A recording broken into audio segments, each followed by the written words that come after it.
BJP అభ్యర్థి మహదేవప్ప కుటుంబ సభ్యులను మంత్రి వాకిటి శ్రీహరి పరామర్శించారు. ఈ సందర్భంగా పార్టీలు వేరైనా మహదేవప్ప కుటుంబాన్ని అన్ని విధాలుగా ఆదుకుంటామని అన్నారు. శవ రాజకీయాలు చేసి లబ్ధి పొందాలనుకోవటం దుర్మార్గమన్నారు. తప్పుడు ప్రచారాలను నమ్మొద్దని హెచ్చరించారు. చట్టం ముందు అందరూ సమానులే అని, మహదేవప్ప మృతికి కారకులు ఎవరైనా వదిలిపెట్టేది లేదని అన్నారు. నిష్పక్షపాతంగా విచారణ చేయించాలని ఎస్పీకి ఆదేశించినట్టు తెలిపారు.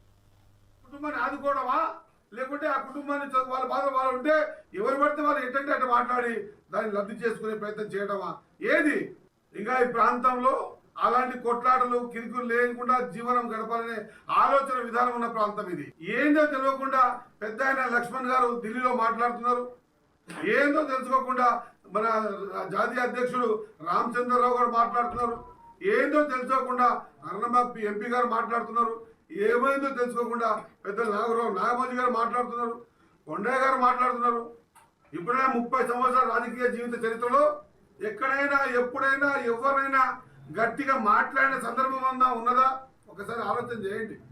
మనం ఎన్నో చేయొచ్చు.